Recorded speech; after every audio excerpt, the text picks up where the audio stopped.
उज़्बिल्लाहिमिनश्शैतानिर्रजीम बिस्मिल्लाहिर्रहमानिर्रहीम। Lecture number 24, chapter number 8, waves. Waves chapter में remaining discussion हमारे पास जो था वो ऑर्गन पाइप का था। याद रखिए, ऑर्गन पाइप आपके पास वो डिवाइस है जिसमें हम एयर कॉलम को रेजोनेट करते हैं टू प्रोड्यूस अ साउंड, जिसमें हम एयर कॉलम को रेजोनेट करते हैं टू प्रोड्यूस अ साउंड। ठीक है, उसको बेसिकली हम ऑर्गन पाइप कहते हैं। ठीक है, देखिए कभी कभी आप विसल बजाते हैं ना इस तरह, तो इसमें आप देखिए ये आपके पास एयर कॉलम है, एयर कॉलम को रेजोनेट किया जाता है और जब एयर कॉलम रेजोनेट होते हैं तो साउंड प्रोड्यूस करता है। बांसुरी जो है, बांसुरी आप बजाते हैं तो उसमें से एयर कॉलम जब रेजोनेट होगा तब उससे विसल या साउंड प्रोड्यूस होगा, अदरवाइज उससे साउंड प्रोड्यूस नहीं होगा। तो ऑर्गन पाइप वो डिवाइस है जिसमें एयर कॉलम को रेजोनेट किया जाता है टू प्रोड्यूस अ साउंड, तो उसको बेसिकली हम ऑर्गन पाइप कहते हैं। ठीक है, और इसको हम आम जिंदगी में बांसुरी कहते हैं। ऑर्गन पाइप में आप लोगों ने देखा होगा कि लिप होता है, लिप। आप विसल बजाते हैं ना, आप बांसुरी बजाते हैं, लिप में आप एयर जेट भेजते हैं। एयर जेट जाता है, जब वो रिफ्लेक्ट होता है और ओपन माउथ से निकलता है तो वो अपने पीछे रेयरफेक्शन को छोड़ता है। ठीक है, कंप्रेशन हम भेजते हैं, जब वो ओपन माउथ से निकलता है रेयरफेक्शन उससे बन जाता है, तो sound wave, air column resonate, sound produce हो जाता है। ठीक है, तो मैं ऑर्गन पाइप के बजाय यहां पर लिख लेता हूं closed pipe, closed organ pipe. ये आपके पास क्लोज्ड पाइप, उसका एक एंड आपके पास क्लोज है और दूसरा आपके पास ओपन, तो ये आपके पास क्लोज्ड पाइप। दूसरा मैं लिख रहा हूं ओपन पाइप, ओपन पाइप, उसके दोनों एंड आपके पास ओपन हो, उसके दोनों एंड आपके पास ओपन हो। ठीक है, देखिए इसका ये साइड ओपन है, ये क्लोज है, इसके दोनों साइड्स आपके पास ओपन है। ये आपके पास string, where string is fixed at both end, ये दोनों एंड पे स्ट्रिंग आपके पास जो है वो फिक्स्ड है। ठीक है, और ये आपके पास string which is fix at one end end free at other end, ये एक एंड से फिक्स है, दूसरे से फ्री है, ये दोनों एंड से आपके पास फिक्स है। तो ये चार एग्जांपल्स मैं कंपेयर कर रहा हूं क्योंकि एमसीक्यूज में चारों से आपके पास क्वेश्चंस आ सकते हैं, तो चारों को एक साथ में अगर हम डिस्कस कर लेंगे तो आपको कंसेप्ट क्लियर हो जाएगा और अगर कोई प्रॉब्लम है तो वो भी हल हो जाएगा। ठीक है, अच्छा, अब जब हम एयर कॉलम को बेचते हैं, जब हम एयर कॉलम को बेचते हैं, मतलब एयर को बेचते हैं, तो air will be compress compress compress compress, यहां पर आपके पास डिस्प्लेसमेंट क्या बन जाएगा, जीरो। ये आपके पास डिस्प्लेसमेंट जीरो। अगर मैं डायग्राम से शो करूं, यहां पर आपके पास displacement maximum amplitude, displacement decrease, displacement decrease, और यहां पर डिस्प्लेसमेंट जीरो। जब यहां पर, यहां से ये वापस जाएगा, ये वापस आपके पास जाएगा।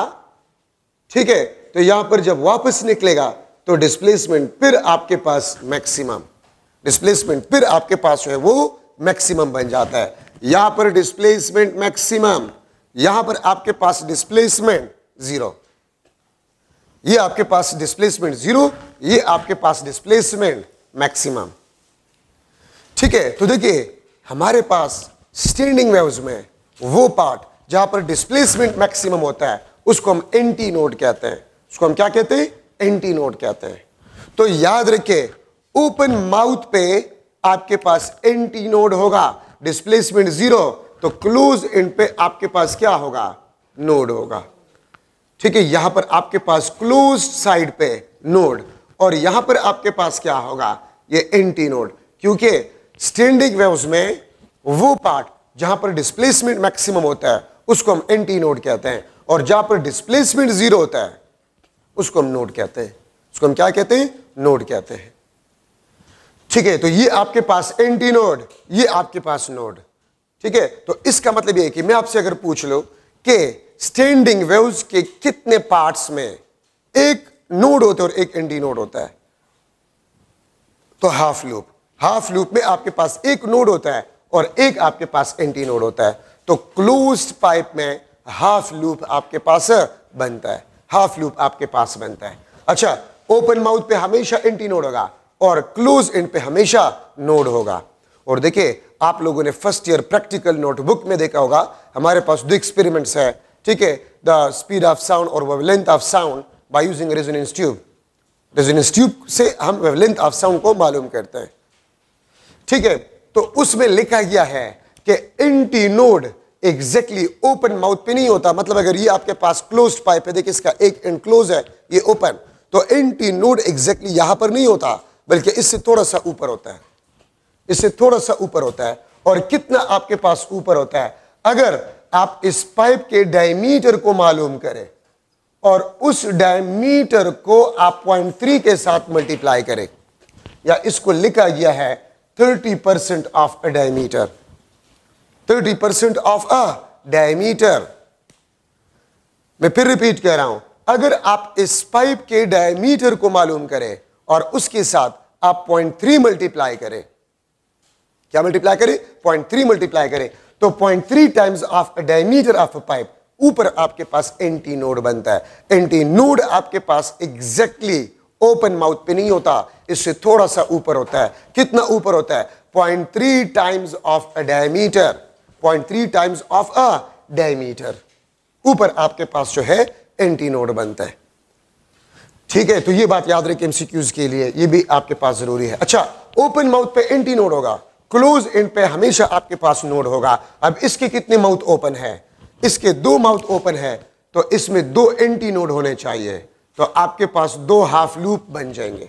2 हाफ लूप, एक हाफ लूप का एंटी नोड, ये आपके पास एक हाफ लूप का एंटी नोड।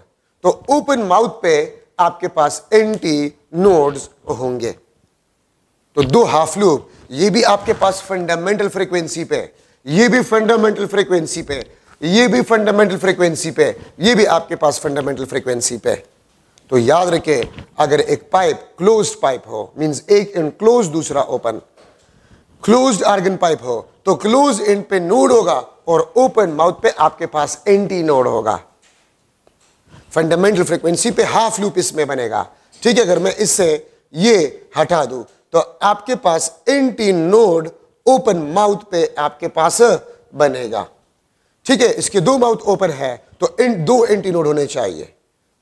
ठीक है, नोड बिल्कुल सेंटर पे आपके पास होगा। ये भी फंडामेंटल फ्रीक्वेंसी पे, लोवेस्ट पॉसिबल फ्रीक्वेंसी पे, ये भी लोवेस्ट पॉसिबल फ्रीक्वेंसी पे, ये भी लोवेस्ट पॉसिबल फ्रीक्वेंसी पे, ये भी लोवेस्ट पॉसिबल फ्रीक्वेंसी। इसमें हाफ लूप से कम लूप नहीं बन सकता, इसमें 2 हाफ लूप से कम लूप्स नहीं बन सकते, इसमें एक कंप्लीट लूप, इसमें आपके पास हाफ लूप। ठीक है, और ये चारों केसेस फंडामेंटल फ्रीक्वेंसी पे आपके पास है। अब देखिए, अगर मैं फंडामेंटल फ्रीक्वेंसीज का मालूम करना चाहूं, F1 is equal to V divide by lambda 1, V divide by lambda 1। ये आपके पास लेंथ ऑफ अ पाइप है, ये आपके पास लेंथ ऑफ अ पाइप है। Length of a pipe means length of the air column in a pipe. ठीक है, तो ये लेंथ आपके पास ये किस चीज के बराबर है, this is equal to lambda 1 divide by 4। क्योंकि मैंने आपको लास्ट लेक्चर में बताया था the length of single loop lambda by 2 और हाफ लूप लैम्डा बाय 4। तो लैम्डा 1 आपके पास बन जाएगा, लैम्डा 1 आपके पास बन जाएगा 4L। तो आपके पास फंडामेंटल फ्रीक्वेंसी बन जाएगा V divide bye 4L। This is the fundamental frequency. यहां पर आ जाए fundamental frequency V divide by lambda 1।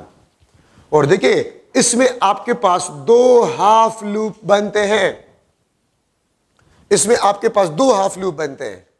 2 half loop का मतलब आपके पास क्या होता है, 1 कंप्लीट लूप, 1 कंप्लीट लूप। ठीक है, तो मैं यहां पर लिख लूंगा L is equal to lambda 1 divide by 2।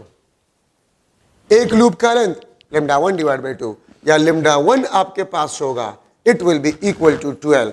तो इसका फंडामेंटल फ्रीक्वेंसी ये आपके पास v डिवाइड बाई 2l होगा। ये आपके पास fundamental frequency v divide by 4l होगा। ठीक है, इसका फंडामेंटल फ्रीक्वेंसी हम पढ़ चुके हैं v डिवाइड बाई 2l। इसका fundamental frequency v divide by 4 है। लेकिन यहां पर v speed of a string wave, speed of a string wave, यहां पर v आपके पास है, this is the speed of a sound wave. v speed of a sound wave है आपके पास। ठीक है, तो ये आपके पास फंडामेंटल फ्रीक्वेंसी, ये आपके पास फंडामेंटल फ्रीक्वेंसी, ये आपके पास फंडामेंटल फ्रीक्वेंसी, ये आपके पास फंडामेंटल फ्रीक्वेंसी। ठीक है, और मैं अगर आपको बताऊं, यहां से आप देख सकते हैं λ1 4l है, तो इसका मतलब यह है कि the wavelength of closed organ pipe is equal to 2 multiply by 2l, या wavelength of a closed pipe at first resonance is equal to 2 times of wavelength at first resonance for open pipe, for open pipe। ठीक है, ये बात आप लोग याद रखिए। ठीक है, तो λ1c the wavelength for the closed organ pipe is equal to 2 times of wavelength at first resonance for open organ pipe, जो कि आप यहां से नजर आ रहे हैं, यहां से आप देख सकते हैं। अगर आप इसके फंडामेंटल फ्रीक्वेंसी को देखें, f1c half into v divide by 2l, 1 divide by 2 v divide by 2l, इसको मैं लिख सकता हूं, ये आपके पास हाफ और v divide by 2l, this is the fundamental frequency of the open organ pipe. ठीक है, तो इसका मतलब आपके पास ये होता है कि the fundamental frequency of open organ pipe is equal to 2 times of fundamental frequency of a closed organ pipe या closed pipe। लेकिन इसके लिए शर्त यह है कि length of open is equal to length of closed. याद रखिए, इसमें हाफ लूप, इसमें हाफ लूप, तो इन दोनों के इक्वेशंस आपके पास सेम होंगे। इसमें 2 half loop means 1 complete loop, इसमें 1 कंप्लीट लूप, इन दोनों के इक्वेशंस आपके पास है वो सेम होंगे। ठीक है, ये बात आप लोग याद रखिए। अच्छा, अब एक सेंटेंस में बोल रहा हूं, गौर से आप लोग इसको सुने। ये तो तमाम कंडीशन फंडामेंटल फ्रीक्वेंसी पे है। एक तो एमसीक्यू के लिहाज से ये काफी इंपॉर्टेंट है कि अगर मैं आपसे पूछूं, एक ओपन पाइप है, एक ओपन पाइप है जिसका लेंथ गिवन हो, जिसका लेंथ गिवन हो, तो एट फर्स्ट हार्मोनिक या एट फर्स्ट रेजोनेंस या एट फंडामेंटल फ्रीक्वेंसी वेवलेंथ आपके पास किस चीज के बराबर होगा? 2 times of a length of a pipe, 2 times of a length of a pipe. ठीक है, तो अगर आपके पास एक पाइप है, उसका लेंथ, ओपन पाइप, उसका लेंथ 1 मीटर है, तो फर्स्ट रेजोनेंस पे आपके पास जो वेवलेंथ स्टैंडिंग वेव का बनेगा वो 2 multiply by length of the pipe. अगर क्लोज पाइप हो तो आपके पास जो वेवलेंथ होगा एट फर्स्ट रेजोनेंस वो 4 times of length of a pipe. तो अक्सर एमसीक्यूज भी मुख्तलिफ बुक्स में मौजूद है कि आपको length of a closed pipe given होगा और आपसे at first resonance wavelength of standing waves के बारे में पूछा गया होगा, तो 4l। ठीक है, आपको ओपन पाइप गिवन होगा और आपसे फंडामेंटल फ्रीक्वेंसी पे वेवलेंथ आपसे पूछा गया होगा, वो आपके पास 2l के बराबर हो। ठीक है, अच्छा, चारों केसेस में मैं आपको फिर रिपीट कर रहा हूं कि क्लोज्ड पाइप और string fix at one and, free at other and, इनके इक्वेशंस आपके पास सेम होंगे और इन दोनों के इक्वेशंस आपके पास सेम होंगे। अब मैं एक सेंटेंस बोल रहा हूं, आप गौर से सुने, याद रखिए, चारों केसेस में if each and every time we want to increase the frequency, if each and every time if we want to increase the frequency, so one complete loop will be increases, one complete loop will be increases। चारों cases में, सिर्फ एक case नहीं, अगर मैं इसमें frequency को बढ़ाना चाहता हूं, ठीक है, तो आपके पास एक कंप्लीट लूप इसमें इंक्रीज होगा हर टाइम, एक कंप्लीट लूप इसमें, एक कंप्लीट लूप इसमें, एक कंप्लीट लूप इसमें। क्या मतलब इसका?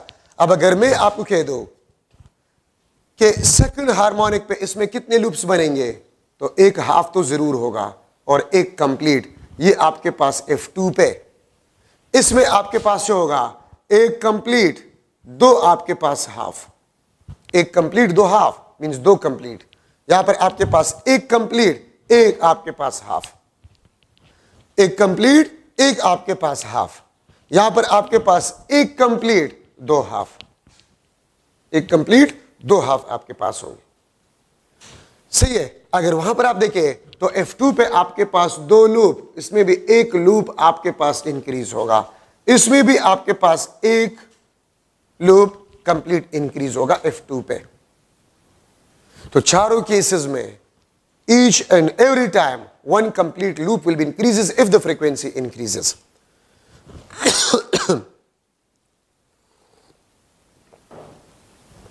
अच्छा, अब अगर आप इसको देखें थोड़ा सा,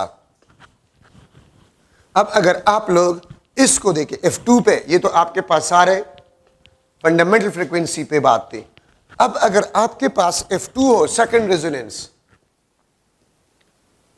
सेकंड रेजोनेंस, तो F2 आपके पास V divide by lambda 2, V divide by lambda 2, ठीक है। अच्छा, अब ये देखिए, एक हाफ लूप का लेंथ लेमडा बाय 4, एक हाफ लूप का लेंथ लेमडा बाय 4, तो आप ये देखिए ये कितने लूप हो गए, हाफ, एक दो ये तीन, तीन हाफ हो गए, एक कंप्लीट एक हाफ मींस तीन हाफ। तो आप वेवलेंथ को देख सकते, लिखेंगे 4L divide bye 3, number of loops increase, तो आपको पता होना चाहिए कि वेवलेंथ विल बी डिक्रीज, और फ्रीक्वेंसी आपके पास जो होगा V डिवाइड बाय लेमडा 2, ये 4L डिवाइड बाय 3, F2 आपके पास जो है 3 into V divide bye 4L, ये आपके पास 3F1, ठीक है। यहां पर आप इस ओपन पाइप में आ जाए, ओपन पाइप में अगर आप लोग देखें सेकंड हार्मोनिक पे F2 पे, F2 is equal to V divide by lambda 2, ठीक है। अच्छा, अब आपके पास पहले एक कंप्लीट लूप था या दो हाफ थे, अब दो कंप्लीट है, तो आपके पास जो लेंथ होगा वो 2 लेमडा 2 डिवाइड बाय 2, क्योंकि मैंने आपको कहा था एक कंप्लीट लूप का लेंथ लेमडा बाय 2, सो दो कंप्लीट लूप का लेंथ 2 लेमडा बाय 2, ठीक है, 2 लेमडा बाय 2, या लेमडा 2 में लिखूंगा 2L डिवाइड बाय 2, ठीक है। तो F2 आपके पास V डिवाइड बाय L, या इसको मैं लिख सकता हूं 2 टाइम्स ऑफ F1। तो देखिए मैं आपके लिए और भी आसान कर लेता हूं, इसमें F2 पे, F1 पे इसमें कितने लूप्स बन रहे थे, एक हाफ, F2 पे सेकंड रेजोनेंस पे एक कंप्लीट एक हाफ, तो कितने हाफ हो गए, तीन हाफ हो गए। तो पहले एक हाफ, पहले एक हाफ, अब तीन हाफ, तो फ्रीक्वेंसी 3 टाइम्स, क्या आपको नजर आ रहा है, फ्रीक्वेंसी 3 टाइम्स। अगर मैं लिख लो F3 थर्ड रेजोनेंस पे, थर्ड रेजोनेंस पे एक कंप्लीट लूप और इंक्रीज होगा, एक कंप्लीट लूप और इंक्रीज होगा, एक लूप एक और इंक्रीज होगा, तो दो लूप्स, दो कंप्लीट लूप्स और एक हाफ लूप। F3 पे दो कंप्लीट एक हाफ, कितने हाफ हो गए, 5 हाफ हो गए। तो अगर 5 आपके पास हाफ हो गए तो ये आपके पास 5 टाइम्स F1, ठीक है। और लेमडा 3 आपके पास होगा वो 4L डिवाइड बाय 5 होगा। यहां पर पहले एक F1 पे पहले एक कंप्लीट था, F2 पे दो कंप्लीट, फ्रीक्वेंसी डबल, और F3 पे 3 लूप्स होंगे, फ्रीक्वेंसी 3 टाइम्स, और वेवलेंथ आपके पास है 2L डिवाइड बाय 3, ठीक है। अब अगर मैं इसको जनरलाइज करूं, Fn is equal to 2n-1 into F1, या 2n-1 V divide bye 4L, ये आपके पास nth हार्मोनिक। 2n-1 क्या शो करते हैं, ऑड, क्यों ऑड, F1 पे एक हाफ, F2 पे 3 हाफ, मतलब एक कंप्लीट एक हाफ मींस 3 हाफ, F3 पे दो कंप्लीट एक हाफ, तो दो कंप्लीट 4 हाफ हो गए और एक हाफ 5 हाफ हो गए, तो 5। तो मतलब ये है कि अगर एक पाइप क्लोज्ड पाइप हो, फिर उसकी जो फ्रीक्वेंसीज होंगे for harmonic, that will be equal to odd multiple of fundamental frequency, F1, 3F1, 5F1, 7F1, 9F1, 11F1, इस तरह जाते जाए। और वेवलेंथ आपके पास क्या होगा, वेवलेंथ आपके पास 4L divide by 2n-1, 4L आपके पास जो है डिवाइड बाय 2n-1, ये आपके पास जो है वेवलेंथ होगा, ठीक है। Lambda n is equal to 4L divide by 2n-1, और 2n-1 आपको क्या देते हैं, ऑड नंबर। तो याद रखिए अगर फ्रीक्वेंसी ऑड टाइम इंक्रीज होता है तो wavelength odd time decrease, 4L divide bye 1, 4L divide bye 3, for L divided by 5, for L divided by 7, for L divided by 9, for L divided by 11. तो अगर frequency odd time increase होता है तो wavelength in time decrease होता है, sorry odd time decrease होता है, लेकिन speed of a sound it will be remain same or constant. अगर आप इसको जनरलाइज करें तो Fn is equal to n times of F1, या इसको मैं लिख सकता हूं n times of V divide by 2L, और वेवलेंथ आपके पास होगा 2L डिवाइड बाय n.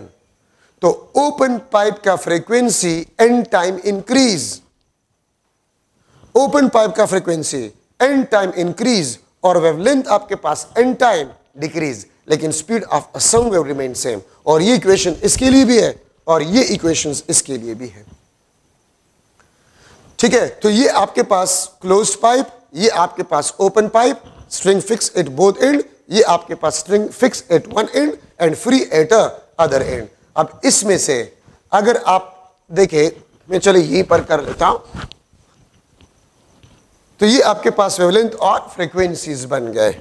अच्छा, मैंने पहले भी आपको बताया था, ठीक है, कि the fundamental frequency of open organ pipe is equal to 2 times of fundamental frequency of closed organ pipe, अगर ओपन और क्लोज्ड का लेंथ आपके पास क्या हो, सेम हो. अगर ओपन और क्लोज का लेंथ आपके पास सेम हो तो फिर fundamental frequency of open organ pipe is equal to 2 times of fundamental frequency of closed organ pipe. और अगर आप डायग्राम से देखना चाहते हैं तो मैंने लेक्चर के स्टार्ट में कहा था कि फंडामेंटल फ्रीक्वेंसी पे इसमें कितने लूप्स बनते हैं, 2 हाफ बनते हैं फंडामेंटल फ्रीक्वेंसी पे. इसमें कितने बनते हैं, इसमें 1 हाफ बनता है, इसमें 2 हाफ, इसमें 1 हाफ. तो इसमें 2 हाफ, इसका फ्रीक्वेंसी डबल है ना, 2 हाफ तो फ्रीक्वेंसी डबल है इसका, इसके मुकाबले में. ठीक है, so the fundamental frequency of open organ pipe is equal to 2 times a fundamental frequency of a closed organ pipe if the length of open and closed is a same. अच्छा, फिर देखिए, अगर मैं लिख लो Fn C divide by Fn O, Fn C ये आपके पास closed, ये closed, ये Fn C, तो 2n minus 1 into V divided by 4LC divide by FNO, ये आपके पास FNO है, तो ये आपके पास N into V divide by 2L, और L के साथ में O लिख लूंगा.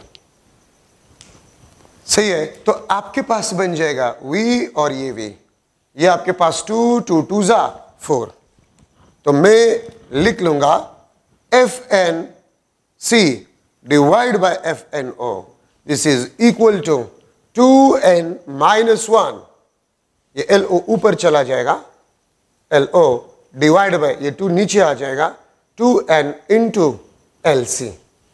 और अगर आप लोगों को याद हो, अगर पाइप आपके पास ओपन हो या क्लोज्ड हो तो फंडामेंटल फ्रीक्वेंसी आपके पास, fundamental frequency of closed inversely proportional to the length of a closed pipe. Fundamental frequency of open organ pipe is inversely proportional to the length of open organ pipe. और अगर string हो तो string का भी frequency length के inversely proportional है.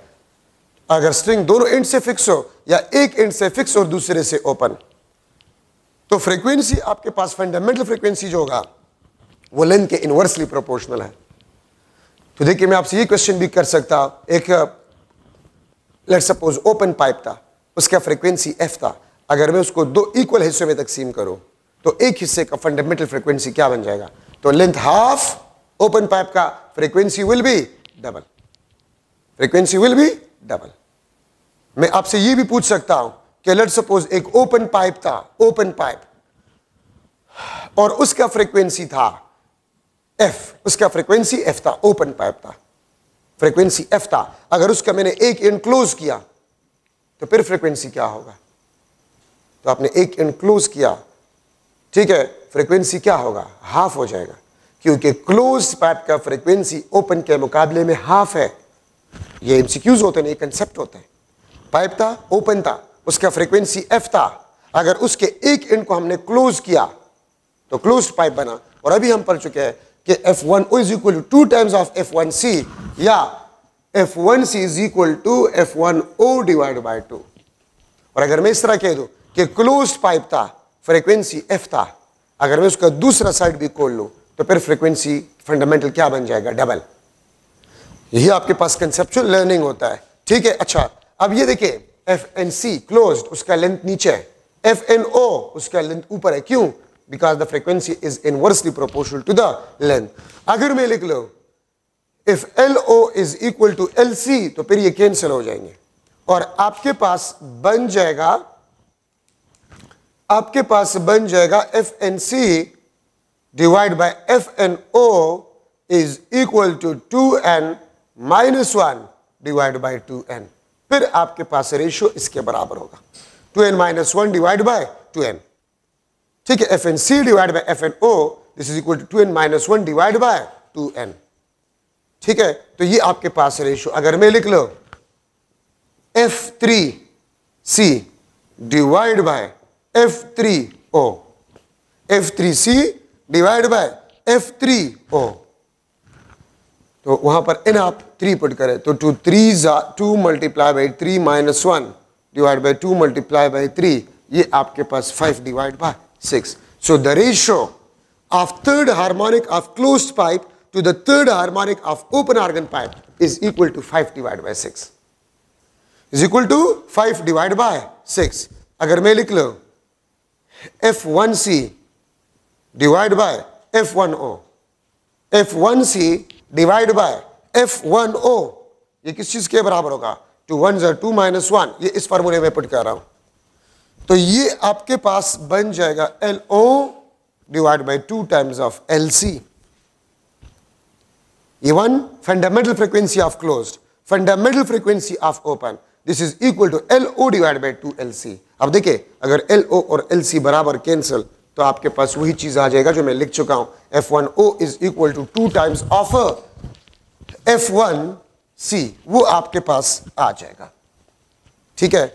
अगर मैं लिख लो LO is equal to LC, वो आ जाएगा, ठीक है। अब देखिए इस किस्म के MCQs आपके पास आ जाएंगे। MCQ, if F1O is equal to F1C, then LO will be equal to dash times of LC।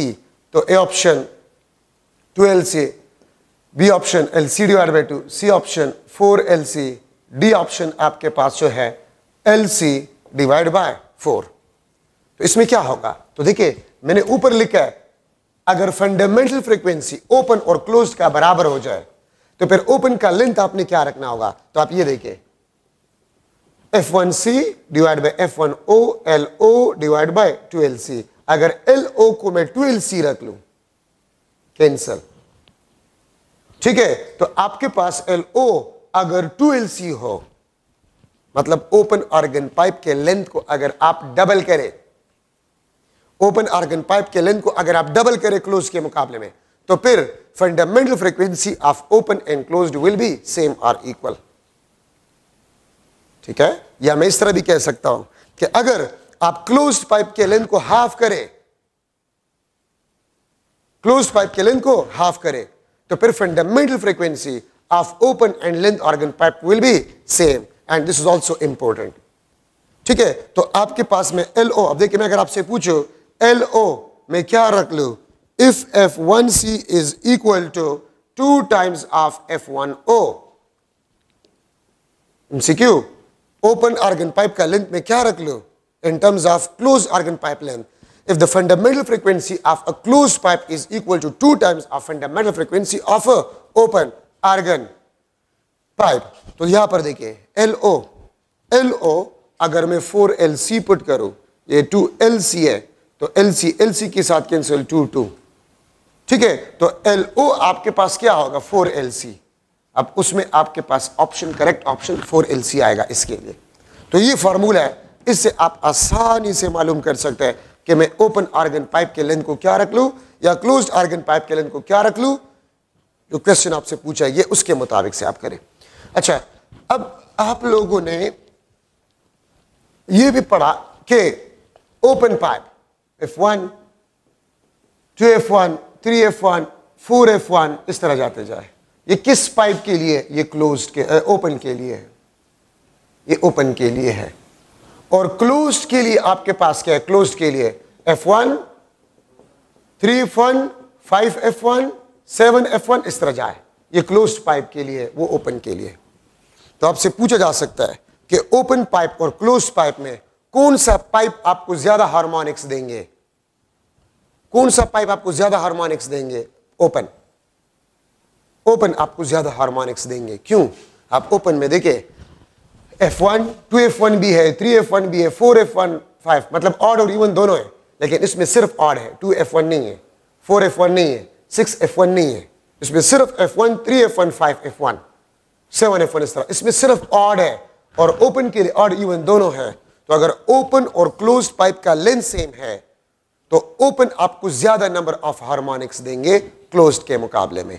सामने है, ठीक है, आप देख सकते हैं।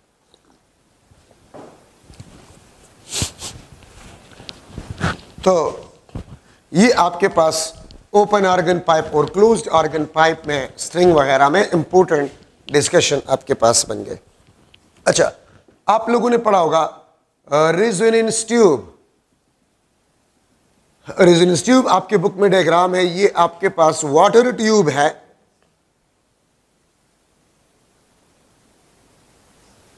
ये आपके पास water tube,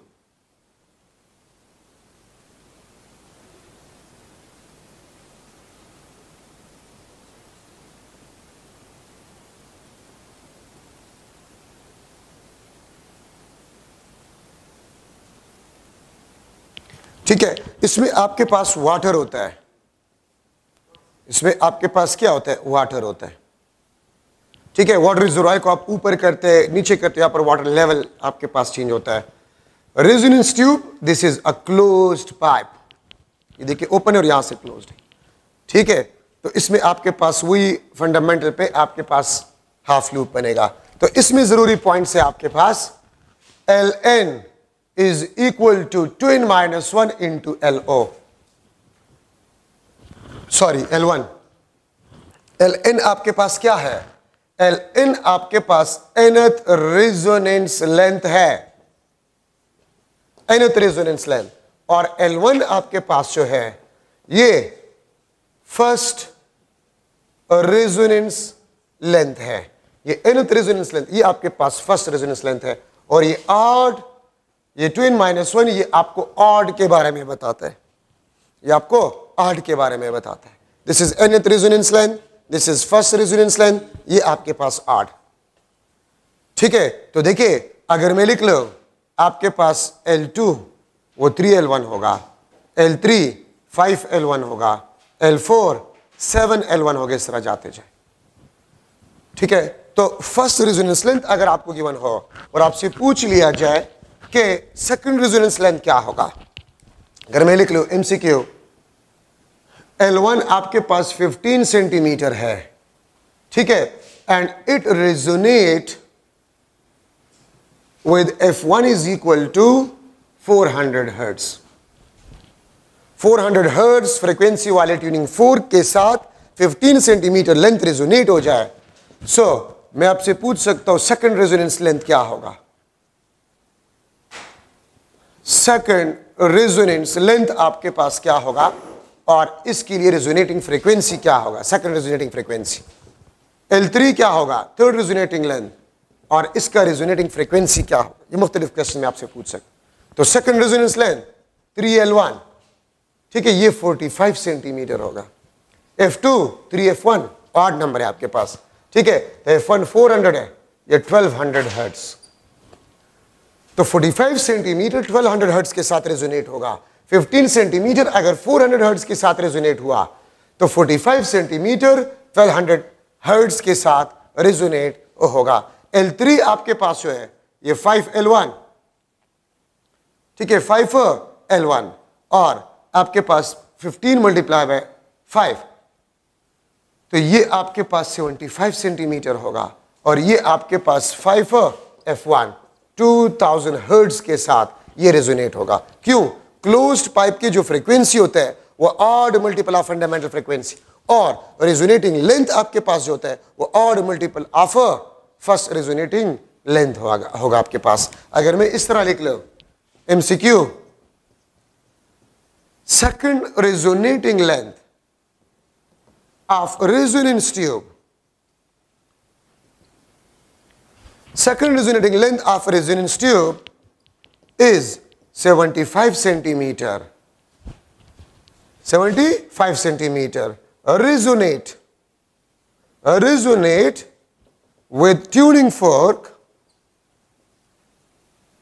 having 1500 hertz frequency. Second resonance length of resonance tube is 75 centimeter, resonate with tuning fork having 1500 hertz frequency. Then first resonating length क्या होगा और इसका frequency क्या होगा? तो L1 is equal to L divided by L3 divided by 3 और F1 F3 divided by 3. तो L1 आपके पास बन जाएगा 25 सेंटीमीटर और F1 आपके पास क्या बन जाएगा 500 हर्ट्ज। 500 हर्ट्ज आपके पास बन जाए। ठीक है, तो ये आपके पास तरीके, ये फार्मूला, और मैंने आपको बता दिया कि ट्रिक इसका क्या है। ठीक है, resonance tube is basically the closed pipe. तो क्लोज्ड पाइप वाले कंसेप्ट फ्रीक्वेंसी वाले इसमें इस्तेमाल होंगे। अच्छा, now Doppler effect. Doppler effect आपके पास जो है the apparent change in frequency और pitch of sound due to the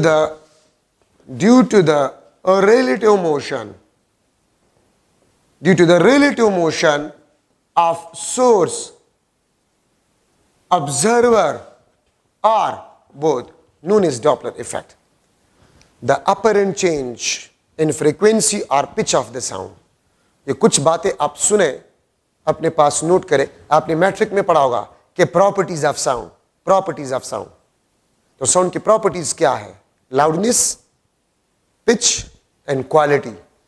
properties of sound matric में आपने पढ़े होंगे। ठीक है, pitch, loudness and quality. Pitch of the sound किस चीज पे डिपेंड करता है? फ्रीक्वेंसी पे। लाउडनेस किस चीज पे डिपेंड करता है? एम्पलीट्यूड पे। क्वालिटी ऑफ अ साउंड किस चीज पे डिपेंड करता है? नंबर ऑफ हार्मोनिक्स पे या नंबर ऑफ ओवरटोन्स पे। तो देखिए, मैंने पिच के साथ फ्रीक्वेंसी लिखा है। ठीक है, loudness, amplitude of sound wave. Loudness, amplitude of the sound wave. Pitch, frequency of the sound wave. और quality of sound, number of harmonics या नंबर ऑफ ओवरटोन। ठीक है, तो फ्रीक्वेंसी में जो चेंज है ये अपरेंट चेंज है, रियलिटी में ये नहीं होता, और इसका कास रिलेटिव मोशन है। अपरेंट का मतलब होता है धोखा, नॉट इन रियलिटी।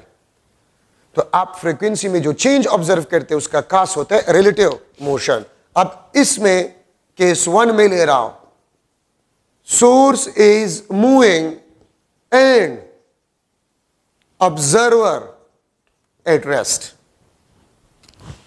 तो इसमें आपके पास फ्रीक्वेंसी चेंज का जो कास होता है वो चेंजिंग वेवलेंथ होता है, और चेंजिंग वेवलेंथ का आपके पास जो कास होता है वो आपके पास होता है चेंजिंग डिस्टेंस। वो आपके पास चेंजिंग डिस्टेंस होता है। ठीक है, अब इसमें से मैं केस ए ले रहा हूं, सोर्स मूविंग टूवर्ड। देखिए, जब सोर्स मोशन करता है तो फ्रीक्वेंसी चेंज का जो कास होता है वो चेंजिंग वेवलेंथ होता है, और चेंजिंग वेवलेंथ का कास चेंजिंग डिस्टेंस होता है। अगर सोर्स टूवर्ड मूव कर रहे हैं तो F prime is equal to V divide by V minus V S into F. Nominator denominator से ज्यादा है तो F prime will be greater than F, और फ्रीक्वेंसी में चेंज आपके पास होगा it will be equal to positive. Frequency में जो चेंज आपके पास होगा it will be equal to positive. ये आपके पास क्या होगा, पॉजिटिव होगा। इसका मतलब ये है वी एस किस चीज को रिप्रेजेंट करते हैं, speed of a source, V speed of a sound, F prime the frequency which we observe, F the original frequency of a source, original frequency of a source, frequency observe, V speed of sound, V S आपके पास speed of a source. ठीक है, तो ये आपके पास F prime. और देखिए इसमें एमसीक्यूज किस किस्म के आपके पास आ सकते हैं। अगर मैं लिख लो source moving toward a stationary observer with half of speed of sound, with half of speed of a sound, then frequency observed will be dash, frequency observed will be dash। ठीक है, 2f f c option f divide by 2 और d option आपके पास 4f। तो देखिए आपने ये formula याद करना होगा। इसमें वीएस आपको बताया गया है कि this is equal to half of speed of sound. तो वी माइनस हाफ वी, ये हाफ टू ऊपर चला जाएगा, तो आपके पास आ जाएगा 2f। हम डबल फ्रीक्वेंसी को ऑब्जर्व करेंगे। ठीक है, और इसी में से आपके पास केस बी, ठीक है, source moving away, source moving away, तो फिर आपके पास frequency v divide by v plus V S into F. अब इस केस में आपके पास फ्रीक्वेंसी f प्राइम आपके पास है वो f से कम होगा।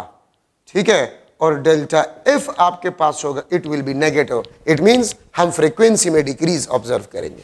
कितना decrease, depend upon the speed of a source. ठीक है, तो इसमें इक्वेशन आप लोगों ने याद करने होंगे। अब यहां पर मैं लिख रहा हूं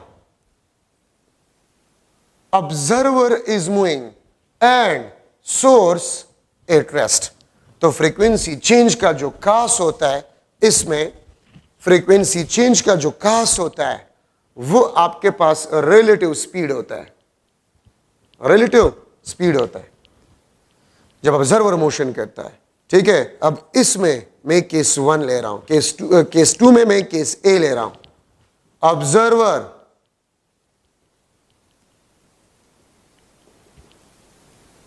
moving toward, observer moving toward, तो F prime is equal to V plus V observer divide by V into F.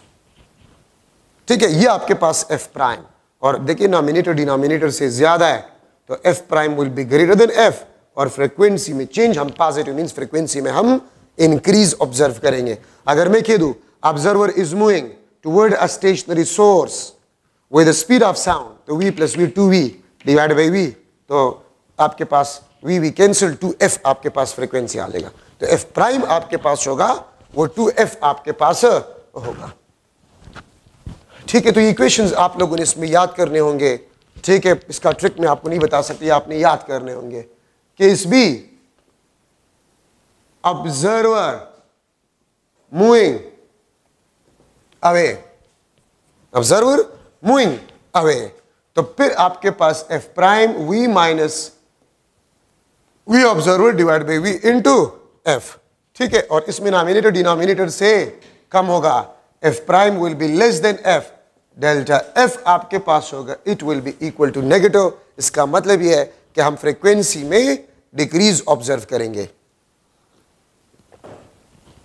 ठीक है, अगर मैं इस तरह लिख लूं इफ, या ऑब्जर्वर, इफ की जरूरत नहीं है, मूविंग टूवर्ड्स और अवे फ्रॉम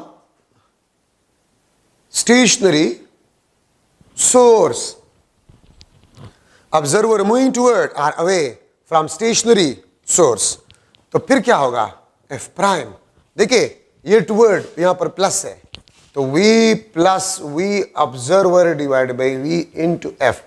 toward पहले है, अवे बाद में है, तो अवे में देखिए माइनस आता है, दिस इज माइनस, तो प्लस ऊपर है माइनस नीचे है। अगर मैं इसको इस तरह लिख लूं observer moving away or toward from stationary source। अब देखिए यहां पर अगर देखें टूवर्ड पहले था, अवे बाद में था, अब यहां पर अवे पहले है। तो अगर अवे पहले तो एफ प्राइम आपके पास जो होगा वी अवे पहले V minus V observer divide by V into F, और टूवर्ड बाद में है तो प्लस नीचे, प्लस नीचे।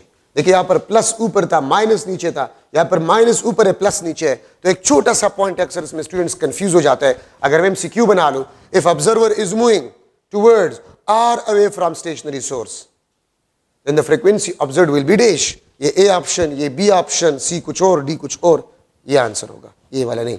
टुवर्ड पहले है तो प्लस ऊपर, क्योंकि टुवर्ड में प्लस आता है, टुवर्ड में प्लस आता है, ये देख सकते हैं, तो प्लस ऊपर। अवे में माइनस आता है, अवे नीचे। और अगर अवे पहले हो टुवर्ड्स बाद में हो तो V minus plus V observer divide by V into F. ठीक है, तो फिर आपने ये लिखना होगा। अगर मैं लिख लूं both observer and source moving towards or away, both observer and source moving toward are away, तो f प्राइम v toward पहले है तो v प्लस v ऑब्जर्वर, और सोर्स के लिए v minus V S into F. ये towards पहले है तो मैंने टुवर्ड्स वाले केसेस पहले लिख लिए।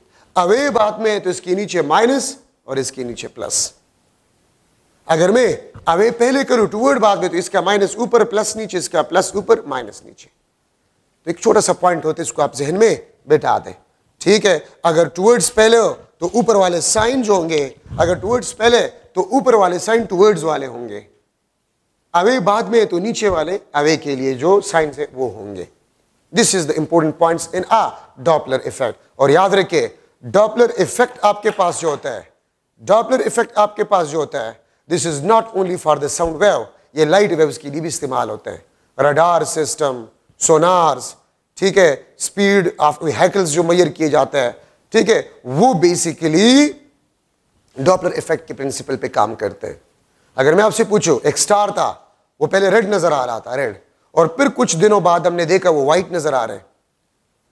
पहले रेड फ्रीक्वेंसी कम, व्हाइट का फ्रीक्वेंसी ज्यादा होता है, इसका मतलब है लाइट की फ्रीक्वेंसी बढ़ रही है। तो अगर फ्रीक्वेंसी बढ़ रही है इसका मतलब है कि स्टार और अर्थ के दरमियान डिस्टेंस डिक्रीज हो रहा है, रिलेटिव डिस्टेंस डिक्रीज हो रहा है। और अगर एक स्टार आपको व्हाइट नजर आ रहा था लेकिन कुछ दिनों बाद आप उसको देख रहे वो रेड नजर आ रहा है, तो रेड का फ्रीक्वेंसी व्हाइट से कम होता है, फ्रीक्वेंसी डिक्रीज। इसका मतलब होता है कि the distance between star and earth is a decreasing. तो डॉपलर इफेक्ट लाइट वेव्स के लिए भी है, सिर्फ साउंड वेव्स के लिए नहीं है। ठीक है, तो आपका चैप्टर नंबर 8 भी इंशाल्लाह खत्म हो गया, 9 चैप्टर हम शुरू करेंगे। उम्मीद है तमाम पॉइंट्स जो एमसीक्यूज लिहाज से जरूरी है वो मैंने आपको बता दिए, इंशाल्लाह कोई प्रॉब्लम आपको नहीं होगा। Thank you so much.